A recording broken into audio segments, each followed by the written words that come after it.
皆さんこんにちは、ケニーです。今回も e フットボールアプリの戦術的解説をお届けします。この動画では先日登場したペップ・グアルディオラ監督を生かす433のシステムについて解説します。その特徴は何といってもダイアゴナルロングパス B のリンクアップです。ミドルサードでウィング起用のチャンスメーカーがボールを持ったタイミングで逆サイドの攻撃的サイドバックが裏に抜けるリンクアップで、これによりポゼッションに新たな選択肢を見出すことができます。今回はダイアゴナルロングパス B を使うことに特化した戦術を紹介しますが、様々なスカットに組み込める可能性のあるリンクアップだと思うので、ぜひこの動画を参考に色々と試してみてください。まずは今回の戦術の概要を解説します。基本のシステムは433で、ポイントは3つあります。まず1つ目がダイアゴナルロングパスの出し手となる右ウィングの選手のポジショニングです。逆サイドのサイドバックへパスを出すことを考えると、大外ではなくハーフスペースに絞ったポジショニングで少しでもパスの出しどころに近づいた方が良いのは明らかです。そこで右サイドバックに高い位置を取らせます。これにより右ウィングをハーフスペースに押し込むことができ、そこからパスを供給します。2つ目が左ウィングのポジショニングです。ここも左サイドバックが走り込むスペースを空けるために中に絞ってプレーします。動き自体は先ほどと似ていますが、右サイドはウィングがサイドバックとの連動により中に絞っていたのに対して、左サイドはサイドバックの位置によらずスペースを空けておき、ダイアゴナルロングパスが供給されるタイミングに合わせてサイドバックが駆け上がるイメージです。3つ目がミッドフィルダーの役割です。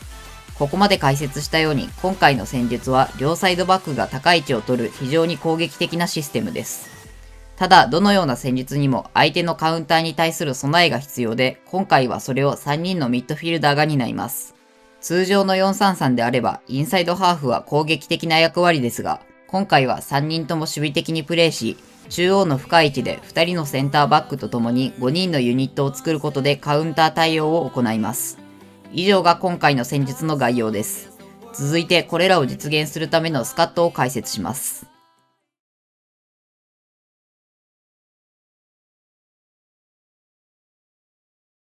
今回のスカットがこちらです。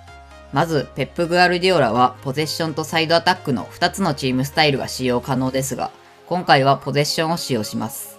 では、陣線を解説します。まず、ダイアゴナルロングパスの出し手となる右ウィングの選手。ここはチャンスメーカーであることはもちろんですが、ポイントはドリブラータイプではなくパサータイプを起用することです。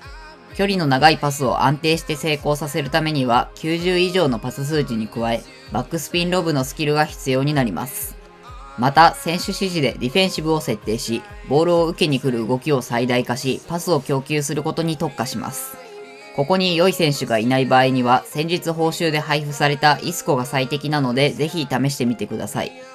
次に右ウィングと連動する右サイドバックの選手。ここは攻撃的サイドバックで選手指示でオフェンシブを設定します。この起用により先ほど解説したように右ウィングの選手をハーフスペースに押し込むことができます。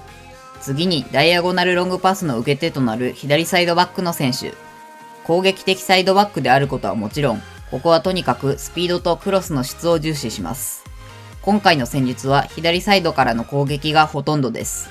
そのため多少守備に目をつぶってでも攻撃的な選手を起用することがポイントです。次に左ウィングの選手。ここはセカンドトップ起用であることが重要で、これにより左サイドバックのためのスペースを提供します。ゴール前では中央に入って点を決めたり、スルーパスを供給したりと役割が多いので弱点のない選手が理想的です。また、両ウィングには選手指示でラインダウンを設定し、守備時は451のブロックを作ります。次にセンターフォワードの選手。ここは空中戦に強いタイプを起用します。今回の戦術では多くのゴールがここの選手のヘディングで決まります。この選手が決められないと勝てないので、手持ちの中で最も空中戦に強い選手を使うことをお勧めします。最後に3人のミッドフィルダーについて。非常に細かいですが、ここは中央と右の DMF はアンカー、左の DMF はアンカー以外のプレースタイルを起用します。アンカーは他と比べて低い位置を取る傾向があるプレースタイルですが、それをうまく利用することでダイアゴナルロングパスを出しやすい配置を作ることができます。詳しくはこの後のプレイ動画で解説します。以上が今回のスカット解説です。続いて試合でのプレーを紹介していきます。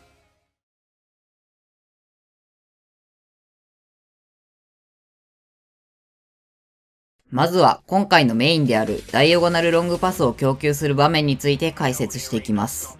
距離の長いパスを蹴るにはスペースが必要ですが、その鍵になるのが先ほどの陣線です。右と中央の DMF にアンカーを起用したことで彼らが低い位置を取り、逆に左の DMF にアンカー以外の選手を起用することで、それよりは高い位置を取ります。加えて右ウィングはディフェンシブを設定したことでハーフスペースに絞りながら下がってボールを受けます。結果として 2+2+2 の構造が生まれます。このユニットが今回の戦術のポイントです。これによりアンカーの低いポジショニングで相手を釣り出して右ウィングにスペースを与えたり、3列の構造を生かしたレイオフなどダイアゴナルロングパスを蹴るためのプレーが生まれやすくなります。実際に使う時にはぜひこのユニットを意識してプレイしてみてください。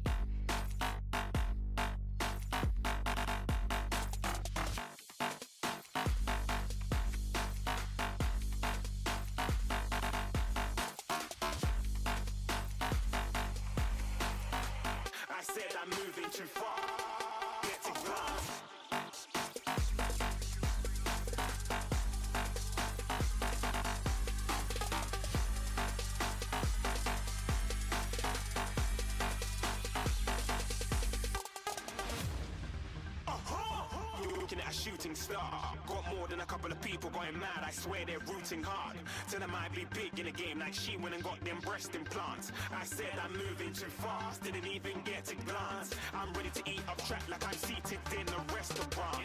If you had swag like mine, you know it's best to flaunt. We aren't hating because you aren't shining like it's neon. Rock like kings of Leon. Shooting stars across the galaxy.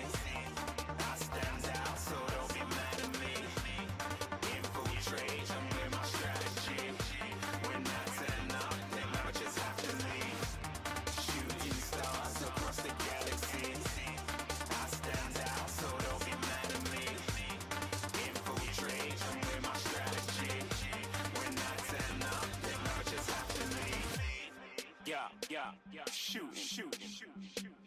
Yeah, shooting.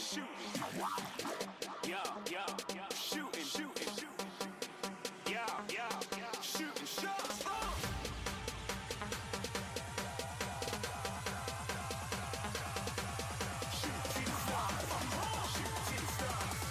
Shooting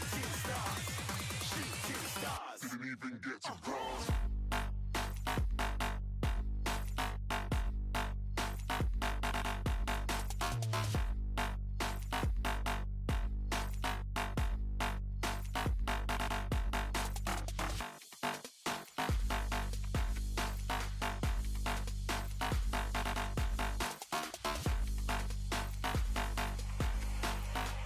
I said I'm moving too far.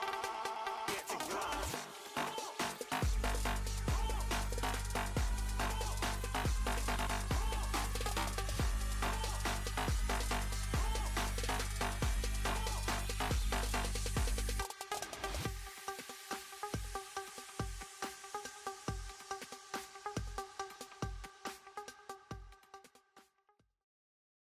ここまではダイアゴナルロングパスからのクロスの場面を紹介してきましたが、それを使わないシンプルなパスワークからのクロスも重要な得点パターンです。先ほどの 2+2+2 のユニットでのポゼッションから不意に左サイドに展開することで相手が予測しづらい攻撃になります。ダイアゴナルロングパスに頼りすぎることなく状況を見て攻撃を選択することが重要です。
今回は先日登場したペップ・グアルディオラを活かす433のシステムを解説しました。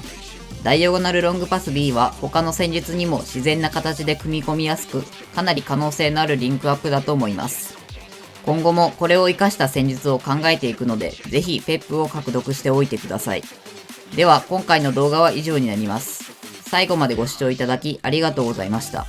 当チャンネルでは今後も戦術系の動画や現実のチームの再現動画を投稿していきます。